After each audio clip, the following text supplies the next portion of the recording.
Prayer कौन करता है। पर फादर ने ज्यादा ध्यान दिया नहीं और उन्होंने उस नन से कहा, सिस्टर बहुत रात हो गया है, अब आप यहाँ से चले जाओ, कल सुबह आना। पर अजीब बात यह है कि उस नन ने कोई जवाब ही नहीं दिया। फादर को बहुत गुस्सा आ गया कि उनके बात को इग्नोर कैसे कर दिया। वो और पास में गए और जाकर वही बातें बोले, सिस्टर तुम यहाँ से चली जाओ, कल सुबह आना, तुम्हें समझ में नहीं आ रहा है क्या। फादर ये सब बोल ही रहे थे, तभी वो नन अपने मुंडी को अचानक से पीछे की तरफ घुमा लिया। मतलब एक बार सोच कर देखो कि कोई आदमी आगे देख रहा है और वो अपने मुंडी को एकदम से ऐसे पीछे की तरफ घुमा ले, कितना डरावना फील होगा।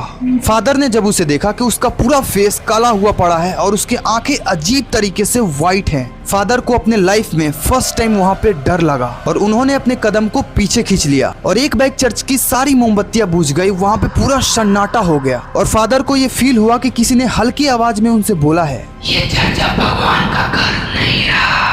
और अगली सुबह फादर ने सबसे पुराने नन के पास जाकर ये सारी चीजें बताए। पहले तो वो नन कुछ देर के लिए शांत हो गई और फिर उसने हल्की आवाज में फादर को बताना शुरू किया। 10 साल पहले चर्च में एक कमरा था जिसके बारे में अफवाह थी कि जो भी उसके अंदर जाता है वो हमेशा के लिए गायब हो जाता है। अभी भी वो कमरा है। उस कमरे में बहुत ही अजीब अजीब निशान बने हुए हैं और उसमें एक बहुत ही पुराना किताब भी है जो शायद इंसानों के लिए तो बिल्कुल नहीं है। लेकिन सिस्टर एना को ये जानना ही था कि आखिर उस किताब में ऐसा क्या है कि लोग उसे पढ़ते ही गायब हो जाते हैं। धीरे धीरे सिस्टर एना बदलने लगी और बहुत ही अजीब अजीब हरकतें करने लगी। कभी रात के 2 बजे 12 बजे चर्च से निकलकर घूमती रहती थी और कभी कभी तो वो किसी से बातें किया करती थी और खुद के मुंह से ही बोलती थी कि मैं आत्माओं से बात करती हूँ। एक दिन बाकी ननों ने सिस्टर एना को उसी कमरे में जाते हुए देखा। वो अजीब तरीके से आवाजें निकाल रही थी, मानो जैसे उसके अंदर किसी मर्द का आत्मा आ गया हो। वो उस कमरे में गई और उसके बाद से कभी वो वापिस ही नहीं आई। ये सब कुछ सुनने के बाद फादर जोसेफ ने ये तय किया कि मैं उस कमरे में जाऊंगा